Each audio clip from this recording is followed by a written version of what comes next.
Ah, hi. Ooh, can't see you, but you're all like that. Anyway, let's solve that. So, you must clip away the hair that you're not going to use. So, take your comb all your fringe down. I know it'll be in your eye, just push it out of your eye for a minute. And this is, remember, we're doing long fringes. We'll move to shorter fringes in a minute. So, clip back the hair. Try and follow the hairdresser's line. Clip back the hair that isn't in your fringe because you've dried it and prepared it. It's all beautiful by now. So clip that back. Quite a good colour.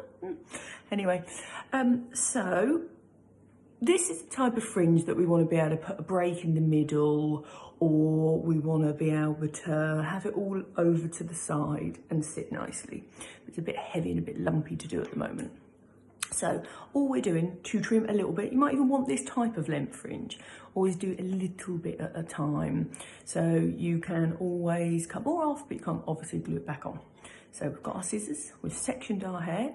So we're gonna always start, and all the fringes are exactly the same. Start in the middle and work out.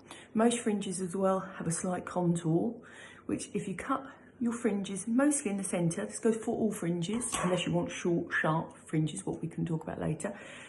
You go from the center and pull everything in the middle to cut, because then it will fan out, you'll gain length.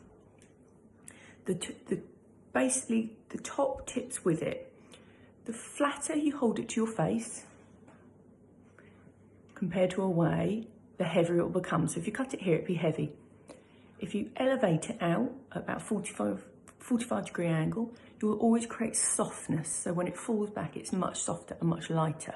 So depending on what you want to achieve, close to the face or even on the skin, if you want something very, very heavy, but most people want something softer, so you pull it out. We're not going to cut a straight line. Again, creates heaviness. So being careful of your fingers, we are going to cut little V's. So I want this fringe to come up, maybe just a little bit like that. So I'm taking your center section, and I can even see this at this length myself looking at it underneath, so it's easier.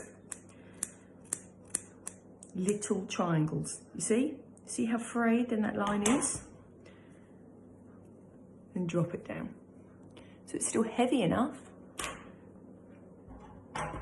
Then we're going to pull our side into it, into the center, and just continue that little bit off there.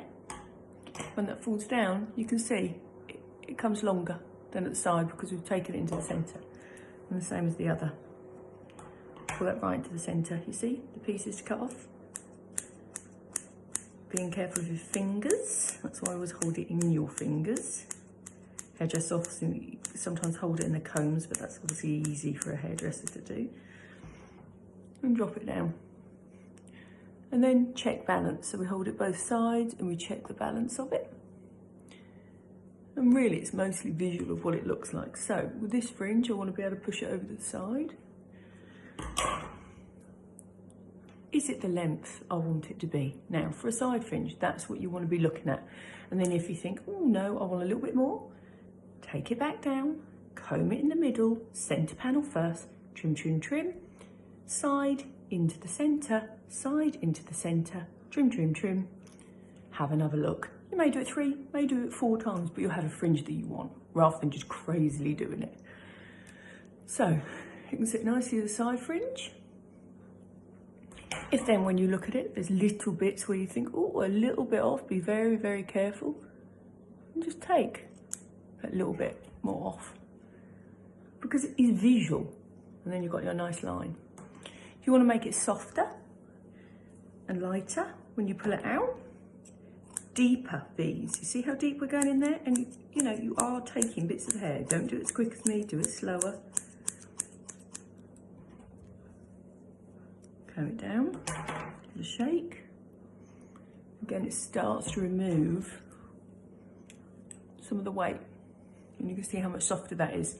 So the more you want to do that, you can keep going over this video again and again to see how it's done. So this also works for these fringes which are parted centrally. Even the fringes what are down here, this is the same haircut.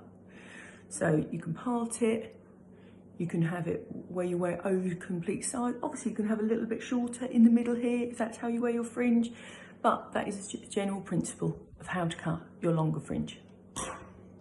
Right, move on to the next.